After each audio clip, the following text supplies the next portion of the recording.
주셨느니라. 아멘. 이 시간 예배하러 오신 여러분을 진심으로 환영하고 축복합니다. 오늘 말씀의 제목은 그 뜻대로입니다.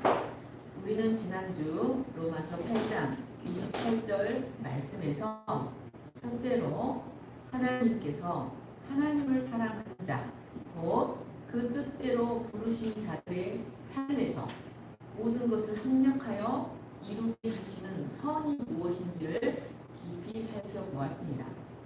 그것은 우리 인생에서 고난 뒤에 찾아오는 값진 열매들을 말하는 것이 아니라 우리 구원의 완성, 곧 영화를 가리킨다고 하였습니다. 하나님은 이를 위해서 우리에게 성령을 보내시고 우리 삶에서 일어나는 모든 일을 합력하게 하시는 하나님이십니다. 둘째로 이 말씀에서 우리는 하나님께서 우리를 부르신 부르심의 목적이 무엇인지를 살펴보았습니다.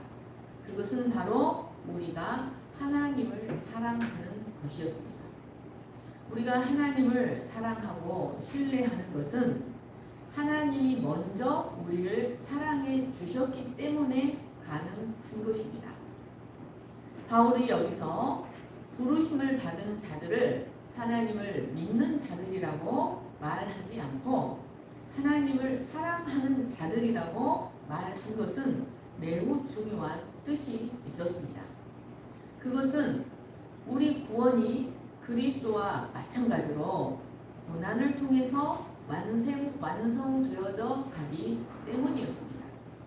여러분, 고난이야말로 진실로 우리가 하나님을 믿고 사랑하는지, 하나님을 진실로 신뢰하는지를 밝혀주는 시금석, 리트머스 시험지가 된다고 할 수 있겠습니다. 세 번째로 오늘은 이 말씀 속에서 우리의 부르심에 대하여 생각해 보자 합니다. 여러분, 궁극적인 성을 향한 하나님의 신비로운 섭리의 역사는 오직 부르심을 받은 자들의 삶 속에서만 나타납니다. 그것은 그 이루시기 원하시는 선이 바로 궁극적 구원의 완성, 영화이기 때문입니다. 그런데 성경에서 하나님의 부르심은 두 가지의 종류로 나타납니다. 먼저 하나는 일반적인 부르심이고 다른 하나는 신학적으로 유효적인 부르심이라고 부릅니다. 하나님은 먼저 반드시 모든 사람으로 하여금 복음의 부르심을 듣게 하십니다. 로마서 10장 18절을 보십시오. 그러나 내가 말하노니 그들이 듣지 아니하였느냐? 그렇지 아니하니 그 소리가 온 땅에 퍼졌고 그 말씀이 땅 끝까지 이르렀도다 하였느니라. 마가복음 16장 15절도 보십시오. 또 이르시되 너희는 온 천하에 다니며 만민에게 복음을 전파하라. 사도행전 17장 30절 알지 못하던 시대에는 하나님이 허물하지 아니하였거니와 이제는 어디든지 사람을 다 명하사 회개하라 하셨으니. 여러분, 이렇게 복음에 대한 부르심은 모든 사람들에게 제공됩니다. 그러나 하나님의 선이 되게 하시는 섭리의 역사는 모든 사람에게 역사하는 것이 아니라 유효적 부르심이 임한 자들에게 역사합니다. 여러분, 복음에 대한 부르심은 모든 사람에게 제공되지만 모든 사람이 그 부르심에 반응하는 것은 아닙니다. 남편과 아내, 부모와 자식, 친구와 친구가 같은 예배당 안에서 같은 좌석에 앉아 동일한 하나님의 부르심을 받지만 반응은 다르게 나타날 수 있습니다. 모든 사람에게 임하는 그 보편적인 부르심이 어떤 이에게는 효과를 나타내고 어떤 이에게는 아무런 효과를 나타내지 않기도 하는 것입니다. 그래서 성경은 보편적인 부르심과 유효적인 부르심을 분명히 나누어서 설명하고 있습니다. 마태복음 22장 14절을 보십시오. 청함을 받은 자는 많되 택함을 입은 자는 적으니라. 로마서 1장 1절입니다. 예수 그리스도의 종 바울은 사도로 부르심을 받아 하나님의 복음을 위하여 택정함을 입었습니다. 1장 7절 로마에 있어 하나님의 사랑하심을 받고 성도로 부르심을 받은 모든 자에게 하나님 우리 아버지와 주 예수 그리스도로부터 은혜와 평강이 있기를 원하노라. 디모데후서 1장 9절 하나님이 우리를 구원하사 거룩하신 소명으로 부르심은 우리의 행위대로 하심이 아니오 오직 자기의 뜻과 영원 전부터 그리스도 예수 안에서 우리에게 주신 은혜대로 하심이라. 에베소서 4장 1절 그러므로 주 안에서 갇힌 내가 너희를 권하노니 너희가 부르심을 받은 일에 합당하게 행하여. 여러분 이 마태복음 22장 14절부터 에베소서 4장 1절까지의 부르심이 바로 유효적인 부르심입니다. 바울은 보편적인 부르심을 받았을 뿐만 아니라 거룩한 소명으로 유효적인 부르심을 받아 그 부르심에 합당하게 사역을 감당했습니다. 그리고 그는 교회, 즉 이 하나님의 유효적 부르심을 받은 자들의 모임인 교회를 향해 편지를 쓰고 있습니다. 여러분 헬라어로 교회가 에클레시아입니다. 이것은 부름 받은 자들의 모임입니다. 보편적인 부름이 아니라 유효적 부름을 받은 자들의 모임이 교회인 것입니다. 사도는 바로 이 유효적 부름을 받은 자들의 모임인 교회를 향해 이 편지를 쓰고 있습니다. 여러분 어떤 의미에서 냉정하게 말하면 성경은 모든 사람을 위해 기록된 것이 아니라 이 유효적 부르심이 임한 자들을 위해 기록된 것이라고까지 말할 수도 있겠습니다. 모든 것이 합력하여 선이 되는 역사는 바로 이 유효적인 부르심이 임한 자들에게 나타납니다. 하지만 이 유효적인 부르심은 사람의 의지나 요청이나 노력으로 되어지는 것이 아닙니다. 왜냐하면 여러분 깊이 한번 생각해 보십시오. 사람이 하나님의 부르심에 응답하는 것이란 전적으로 사람의 본성을 거스르는 일입니다.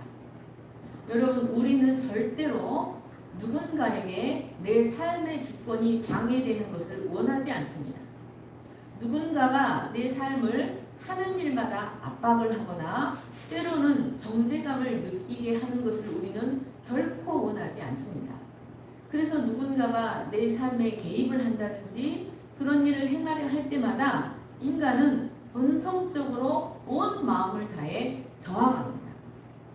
그러므로 하나님의 유효적 부르심이 내게 임했다는 것은 우리의 힘으로 우리의 지혜로는 설명할 수 없는 무언가가 irresistible 저항할 수 없는 어떤 힘이 강권적으로 우리의 삶에 역사했다는 것을 의미합니다. 그것은 마치 하나님의 GPS가 하나님을 피해 꽁꽁 숨어있거나 하나님을 피해 달아나는 우리를 마침내 찾아내고 요즘은 그립력이라고 하더라고요. 잡아내셨다, 붙잡으셨다는 것을 의미합니다. 이 하나님의 유효적인 부르심이 내 삶에 임했다는 것은 하나님이 나를 찾아내버리신 것입니다. 그리고 내 삶에 뛰어들어오신 것입니다. 그로 인해서 내 삶이 크게 방해를 받았고 내 삶의 기존 질서가 무너졌으며 혼란이 야기되었다는 것을 의미합니다. 바울은 이 부르심을 빌립보서 3장 13절에서 하나님께 잡힌 바 된 것이라고 표현하였습니다. 여러분 우리는 절대로 우리 스스로를 하나님 앞으로 불러낼 수 없는 자들입니다. 그것은 우리의 본성과 거스르는 일입니다. 그러나 하나님은 마치 아브라함이 엘람 왕 그돌라오멜과 시날 왕 아므라벨에게 포로로 잡혀가 있던 롯과 그 외의 사람들을 318인의 훈련된 병사들을 거느리고 밤을 타고 가서 다시 사로잡아 왔던 것처럼 당신의 백성을 반드시 찾아오시고 자기에게로 다시 사로잡아 오시고 그들을 영원히 끊어지지 않는 사랑의 줄로 묶으신 것이었습니다. 이것이 바로 우리에게 임한 유효적인 부르심입니다. 그러면 하나님께서 이렇게 자기 백성을 불러내시는 궁극적인 이유가 무엇입니까? 네 번째로 우리가 28절에서 반드시 기억해야 할 가장 중요한 문구는 그의 뜻대로입니다. 여기 뜻, 프로데신이라는 말은 목적, 계획, 그리고 남이 보도록 전시하다라는 뜻도 있습니다. 이는 하나님께서 성도를 부르시는 목적이 마치 보석 상인이 고객들이 그 보석들을 볼 수 있도록 멋진 진열장에 깨끗이 닦아서 전시해 놓는 것처럼 세상 가운데에 밝히 드러내고 전시하기 위함이라는 의미가 들어 있습니다. 여러분, 28절로 30절 말씀은 아주 중요한 말씀입니다. 그런데 여러분, 이 28절로 30절에서 가장 중요한 문구는 바로 그의 뜻입니다. His purpose. 여러분, 그것은 29절 30절에 나타나는 하나님의 미리 아신 예지, 미리 정하신 예정, 부르심, 소명, 의롭게 하심, 칭흡, 영화롭게 하심보다 더 먼저 있는 것이며 더 근본적인 것입니다. 29, 30절은 그의 뜻이 구체적으로 무엇이며 또 하나님께서 이를 어떻게 체계적으로 완성시켜 나가시는지를 함축적으로 설명하고 있습니다.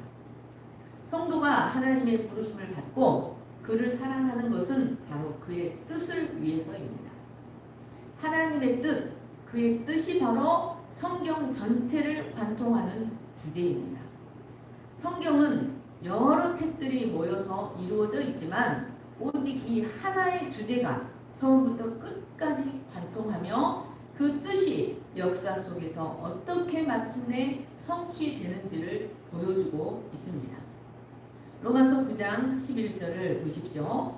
그 자식들이 아직 나지도 아니하고 무슨 선이나 악을 행하지 아니한 때에 택하심을 따라 되는 하나님의 뜻이 행위로 말미암지 않고 오직 부르시는 얘기로 말미암아 서게 하려 하사 하나님의 뜻이 서게 하려 하사.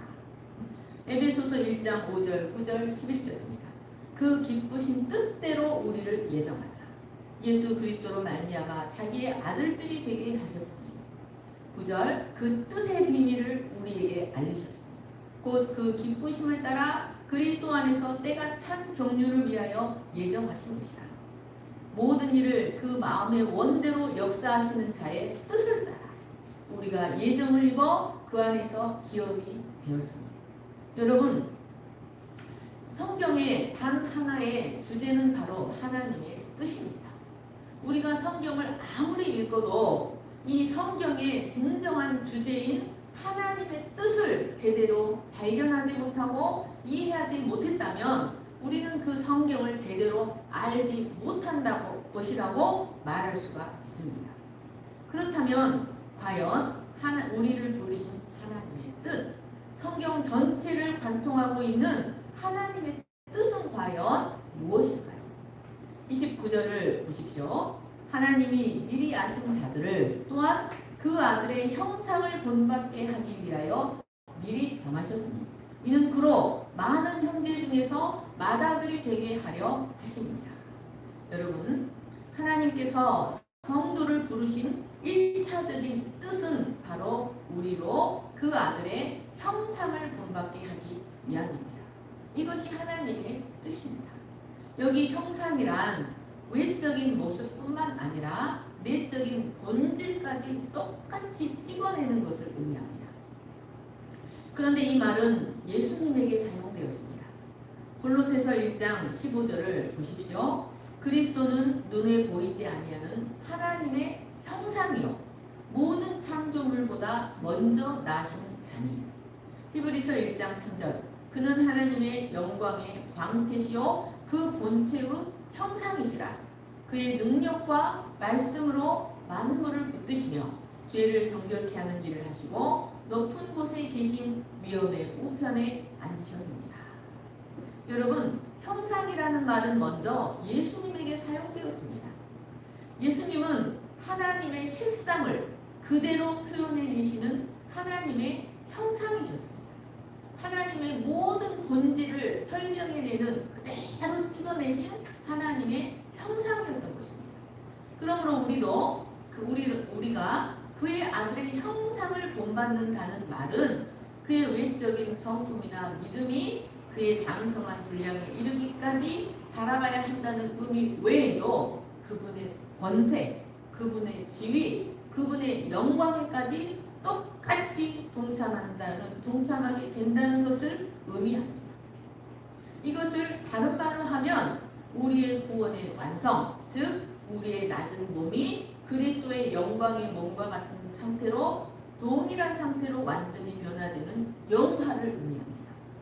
우리가 그리스도와 한 형제가 되고 함께 공동 상속자가 되고 하나님 아버지의 양자가 된다는 의미입니다. 여러분, 그러나 여기서 반드시 이 29절에서 반드시 기억해야 할 것은 이것이 우리를 부르신 궁극적인 1차적인 목적은 아니라는 것입니다. 이것은 하나님의 부르심의 궁극적인 목적에 딸린 옵션입니다. 부르심에 따라오는 옵션인 것입니다. 우리가 그 아들의 형상을 본받는다는 것은 그 부르심의 궁극적인 목적에 따라오는 자동적으로 이루어지는 옵션입니다. 하나님께서 성도를 부르시고 당신을 사랑하게 하시는 궁극적인 목적은 바로 그리스도로 하여금 많은 형제 중에서 맏아들이 되게 하시는 것. 이것이 하나님의 창조의 목적이요, 우리를 불러내신 부르심의 목적이요, 만세전에 예정하신 자신의 뜻입니다. 이것이 바로 성도의 삶에서 모든 것이 합력하여 이루어지도록 하시는 하나님의 선이며 성경 전체를 관통하는 하나님의 뜻입니다. 그러니까 우리는 언제나 모든 것을 자기중심으로 생각하는 경향이 있는데 우리의 구원은 1차적인 목적이 우리 자신을 위한 것이 아니라 하나님 자신을 위한 것이며 그리스도를 위한 것이라는 말씀입니다. 맏아들 프로토토코는 제일 먼저 낳은 자, 가정에서 가장 탁월한 위치를 차지하고 있는 으뜸이 되는 자를 말합니다. 구약의 이스라엘 가정에서 맏아들은 언제나 특별한 지위를 차지하고 있었습니다. 그런데 하나님께서 창세 전에 영원하신 당신의 뜻을 세우셨는데 그 뜻은 바로 당신의 아들을 만유의 장자로 세우셔서 그를 영화롭게 하는 것이 창세전에 하나님이 세우신 뜻이요, 창조의 목적이요, 우리를 부르신 부르심의 목적이라는 것입니다. 그리스도는 바로 이 일을 위하여 하늘을 떠나 이 땅에 오셨고 율법에 순종하셨고 십자가에서 고난을 당하셨으며 무덤에 장사 지낸 바 되셨다가 사흘 만에 다시 살아나셨습니다. 하나님께서 바로 이 일을 위해서 그리스도가 만유의 장자로 우뚝 세워지는 이 일을 위해서 성령을 그 아들의 이름으로 이 땅에 보내셨습니다.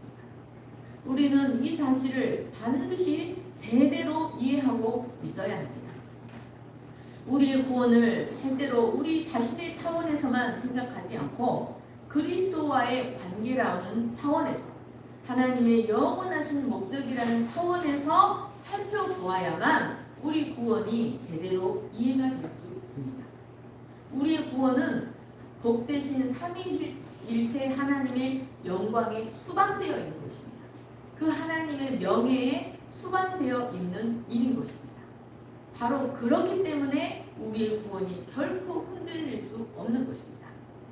우리는 이 땅에서도 하나님의 모든 생명의 원리를 설명하시는 그리스도의 형상으로서 모든 사람들에게 전시되듯 살아가야 하고 마침내 그리스도께서 영광의 주로 재림하실 때 그와 함께 온 우주 가운데 영화로운 모습으로 전시되게 될 것입니다. 에베소서 1장 7절로 23절입니다. 우리는 그리스도 안에서 그의 은혜의 풍성함을 따라 그의 피로 말미암아 속량 곧 죄사함을 받았느니라. 이는 그가 모든 지혜와 총명을 우리에게 넘치게 하사 그 뜻의 비밀을 우리에게 알리신 것이요 그의 기뻐하심을 따라 그리스도 안에서 때가 찬 경륜을 위하여 예정하신 것이니 하늘에 있는 것이나 땅에 있는 것이 다 그리스도 안에서 통일되게 하려 하십니다. 그의 능력이 그리스도 안에서 역사하사 죽은 자들 가운데 다시 살리시고 하늘에서 자기의 오른편에 앉으사 모든 통치와 권세와 능력과 주권과 이 세상뿐 아니라 오는 세상에 일컫는 모든 이름 위에 뛰어나게 하시고 또 만물을 그의 발 아래 복종하게 하시고 그를 만물 위에 교회의 머리로 삼으셨습니다. 이것이 바로 하나님을 사랑하는 자 그의 뜻대로 부르심을 입은 자에 나오는 그의 뜻인 것입니다. 빌립보서 2장 5절로 11절도 보십시오. 너희 안에 이 마음을 품어라.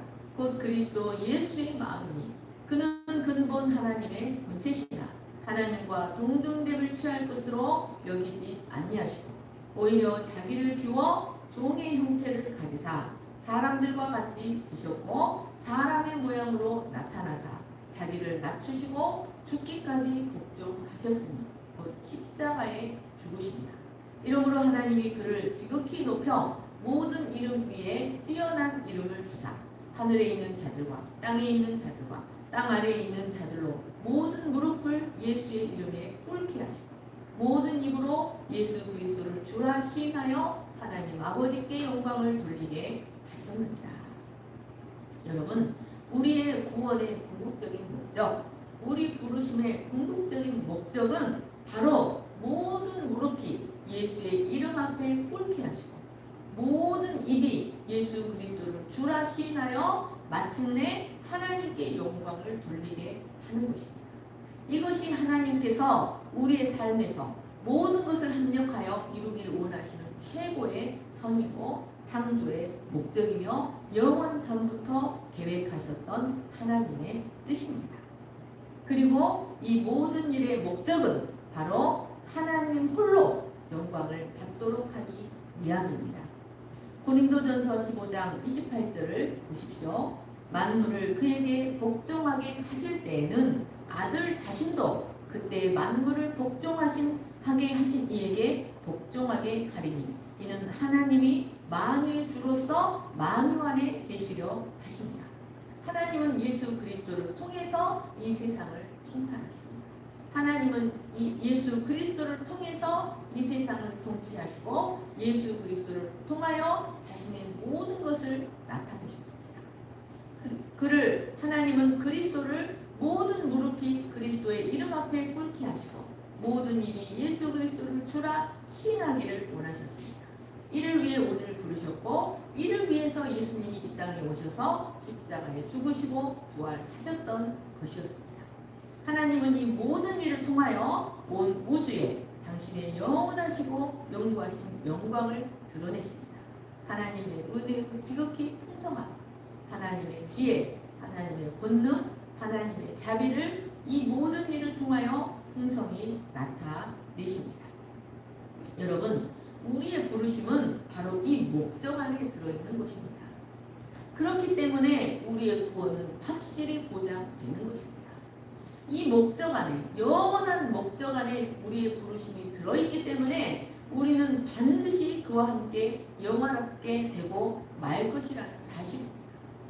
여러분, 이러한 하나님의 뜻은 어느 날 갑자기 세워진 것이 아니라 창세 전에 세워진 것입니다. 에베소서 1장 3절로 5절을 보십시오. 찬송하리로다. 하나님 곧 우리 주 예수 그리스도의 아버지께서 그리스도 안에서 하늘에 속한 모든 신령한 복을 우리에게 주시되 곧 창세 전에 그리스도 안에서 우리를 택하사 우리로 사랑 안에서 그 안에서 거룩하고 그 앞에 사랑 안에서 그 앞에 거룩하고 흠이 없게 하시려고 그 기쁘신 뜻대로 우리를 예정하사 예수 그리스도로 말미암아 자기의 아들들이 되게 하셨습니다. 고린도전서 2장 6절 7절도 보십시오. 그러나 우리가 온전한 자들 중에서 지혜를 말하노니 이는 이 세상의 지혜가 아니요 또 이 세상에서 없어질 통치자들의 지혜도 아니요. 여러분, 이걸 누가 이해하겠습니까? 오직 은밀한 가운데 있는 하나님의 지혜, 하나님의 뜻, 하나님의 지혜를 말하는 것으로서 곧 감추어졌던 것인데 하나님이 우리의 영광을 위하여 만세전에 미리 정하신 것이다. 여러분, 이 하나님의 뜻은 만세전에, 창세전에 세워졌던 것이었습니다. 그리고 그 계획하신 대로 그 뜻을 역사를 통하여 주도적으로 이행해 나가고 계십니다. 하나님의 계획은 사람의 계획처럼 중간에 수정되거나 변경되거나 조정되는 법이 없습니다. 하나님의 계획은 처음 계획한 대로 한치의 오차도 없이 반드시 성취됩니다. 하나님은 이 사실을 어떻게 증명하십니까? 바로 창세전에 예정하신 당신의 뜻이 무엇이고 그것은 반드시 이루어지고야 만다는 사실을 역사적으로 확정시켜 주시기 위하여 수없는 선지자들을 통하여 그 사실을 일관되게 계속하여 계시하여 왔다는 사실입니다. 베드로전서 1장 10절을 보십시오. 이 구원에 대하여는 너희에게 임할 은혜를 예언하던 선지자들이 연구하고 부지런히 살펴서 자기 속에 계신 그리스도의 영이 그 받으실 고난과 후에 얻으실 영광을 미리 증언하여 누구를 또는 어떠한 때를 지시하시는지 상고하니라.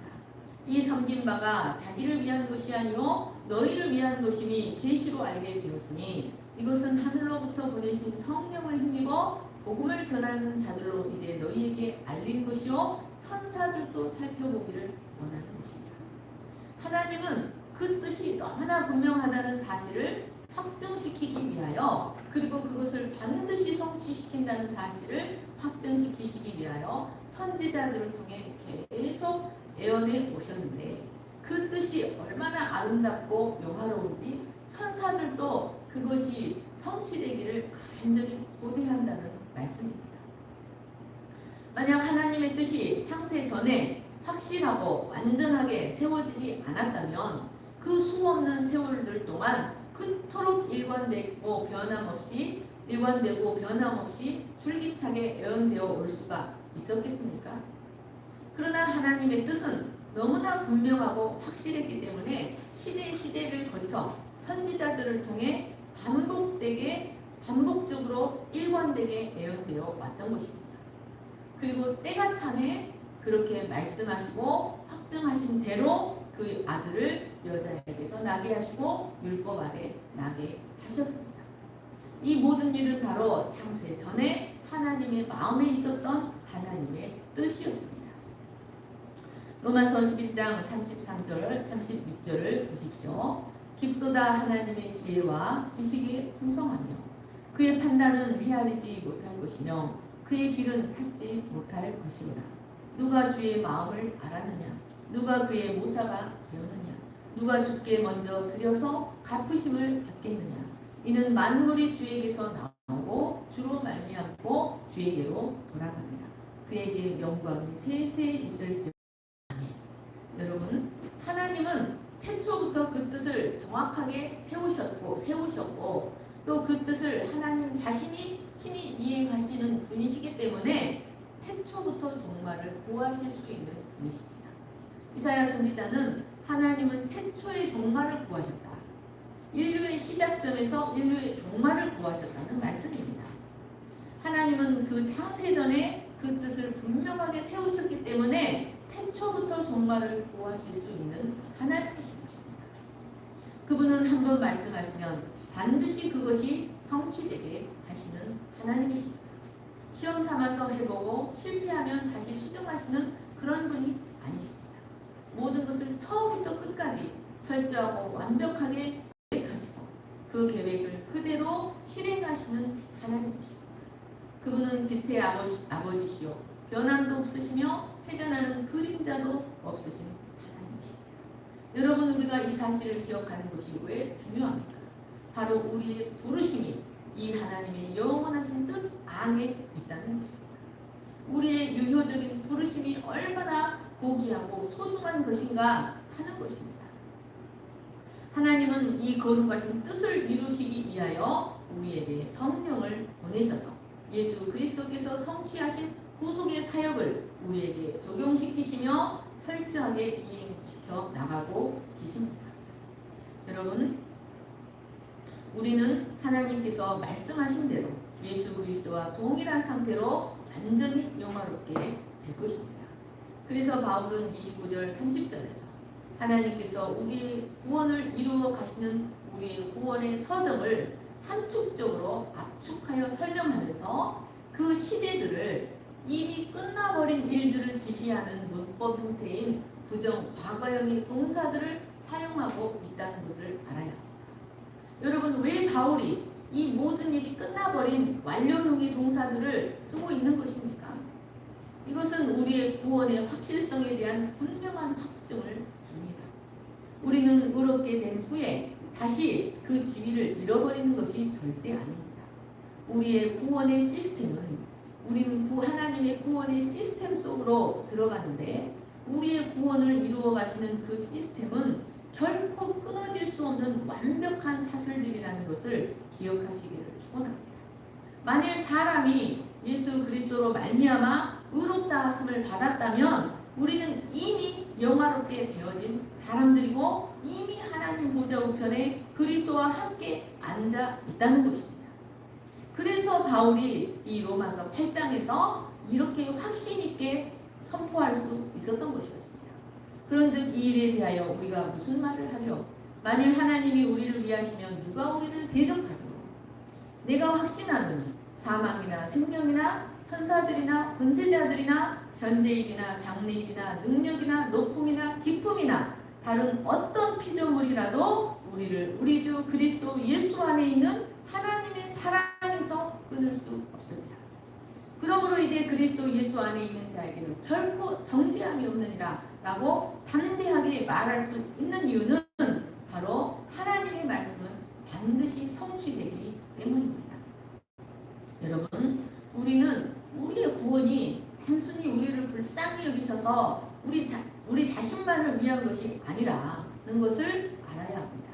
우리의 구원이 단순히 이 땅의 문제의 해결, 이 땅의 도움을 얻기 위한 것만이 아니라 하나님 자신의 영광을 위한 뜻 속에 있는 것이라는 사실을 기억해야 합니다. 그리고 이 땅의 것이 아니라 영원한 하나님의 나라, 영원 세계를 위한 것이라는 사실을 늘 기억하시고 담대한 가운데 구원을 확신하며 담대한 가운데 살아가시는 여러분 될 수 있기를 간절히 축원합니다. 제가 기도하겠습니다. 사랑과 은혜가 풍성하신 하나님 아버지, 우리는 로마서의 최고본이 로마서 8장을 힘겹게 올라가고 있습니다. 하나님, 우리가 성경을 아무리 읽고 신앙생활을 오래 하여도 하나님의 영원전에 계획하신 하나님의 뜻을 알지 못한다면 우리는 반쪽짜리 신앙밖에 되지 못할 것입니다. 그러나 바울은 하나님의 뜻이 무엇인지, 만세전에 예정하신 하나님의 뜻이 무엇인지를 우리에게 밝히 계시해 놓았습니다. 그것은 바로 그로 많은 형제 중에서 마다들이 되게 하시는 것입니다. 하나님은 그리스도를 통해서 자신의 창조의 원리, 생명의 원리를 계시해 놓으셨고 우리를 그에게 속한 형제들이 되게 하셨습니다. 우리를 부르심의 목적은 바로 영원하신 하나님의 뜻 안에 있습니다. 하나님께서 우리를 택정하시고 불러내셔서 하나님의 뜻을 계획하신 대로 이루어 가실 것입니다. 우리의 구원이 단순히 많은 신들 중에서 하나님을 선택하고 단순히 위로가 필요하고 도움이 필요할 때 위로를 받고 도움을 받는 수준이 아니라 영원 가운데 속해 있는 하나님의 뜻 속에 있는 것이라는 사실을 깨닫게 하여 주시옵소서. 하나님, 이 말씀을 잘 깨달을 수 있도록 우리가 하나님의 산 앞에서 신을 벗게 하시고 하나님의 산 앞에서 우리 자신을 정결케 하는 자들이 되게 하여 주시옵소서. 감사하며 거룩하신 예수님의 이름으로 기도합니다. 아멘. 허무한 시절 지날 때에 찬양하시겠습니다.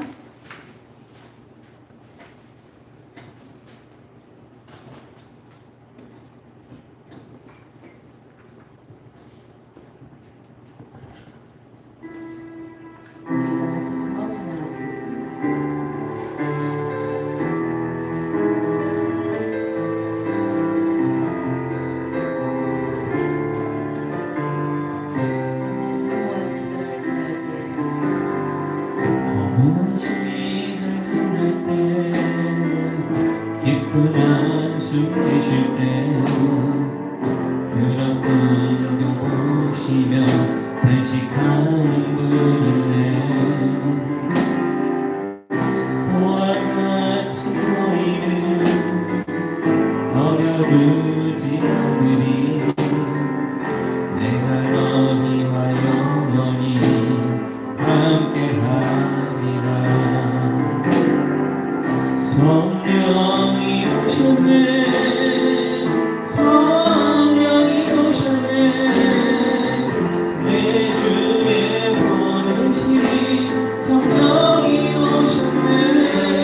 오셨네 성령이 오셨네 내 주에 보내신 성령이 오셨네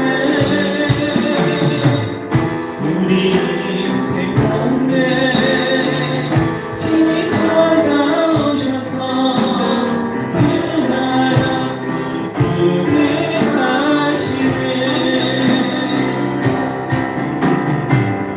성령이 오셨네 성령이 오셨네 내 주에 보내신 성령이 오셨네 우리 인생 가운데 친히 찾아오셔서 그 나라 꿈꾸게 하시네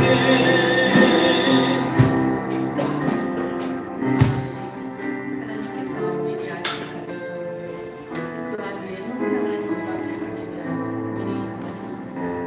이는 주로 많은 형제 중에서 아나들의 길에 하게 하시기 위함이었습니다. 하나님께서 이 세상을 사랑하셔서 이 세상이 하나님의 사랑의 원리, 진리의 원리, 하나님의 생명의 원리로 영원한 생명의 원리로 돌아간다는 사실을 온 세상에 증거하시기 위하여 하나님의 형상이신 예수 그리스도를 보내셨습니다. 그리고 미리 아신 자들을 그의 형상을 본받게 하기 위하여 미리 정하셨습니다. 그리고 우리를 불러내시고 의롭다 하시고 영화롭게 하셨습니다. 하나님께서 온 우주 가운데 예수 그리스도와 함께 우리를 전시하실 것입니다. 뿐만 아니라 이 땅에서도 우리를 광야와 같은 시대를 지나가게 하셔서 우리를 연단하심으로 말미암아 자신의 형상으로 빚으셔서 세상의 중심, 등경로의 특불로 우리를 높이 전시하실 것입니다. 하나님, 우리의 삶이 예수님께서 하나님의 형상을 나타내셨던 것처럼 우리의 삶을 통해서 그리스도의 형상을 나타내게 하시고 이 모든 일을 통하여 창조주 하나님의 영광을 드러내는 복된 삶이 되게 하시기를 간절히 기도합니다. 이 부르심은 우리의 소원에 있었던 것도 아닙니다. 우리의 계획에 있었던 것도 아닙니다. 우리가 열망했던 것도 아닙니다. 하나님께서 알지 못하는 사람들이 하나님의 미리 정하시고 하나님의 뜻대로 하나님 우리의 삶에 역사하셔서 이루어 가시는 은혜의 역사입니다. 그러므로 영원히 신실하신 맹세의 하나님께서 이 일을 시작하셨습니다. 이 일은 끝까지 완성될 줄 믿습니다. 이 믿음의 반석 위에 경건히 세워지게 하시고 하나님께서 우리를 향하여 보배로운 백성이나 보석 같은 백성이라 말씀하시는 사실을 아론의 흉패 안에 있었던 12보석 같은 존재를 깨닫고 담대함 가운데 살아가는 저희들이 될 수 있도록 축복하여 주시옵소서. 우리 안에 믿음을 더하시고 지혜를 더하시고 진리의 지식과 담대함을 더하여 주시옵소서. 이제는 우리 주 예수 그리스도의 은혜와 하나님 아버지의 거룩하신 사랑과 성령의 감동과 교통하심이 우리가 영원하신 하나님의 뜻 안에서 구원받았음을 깨닫고 그 뜻이 반드시 성취될 것을 믿고 믿음으로 살아가기를 소망하는 모든 우리 위에 영원토록 함께 하시기를 간절히 축원하옵나이다.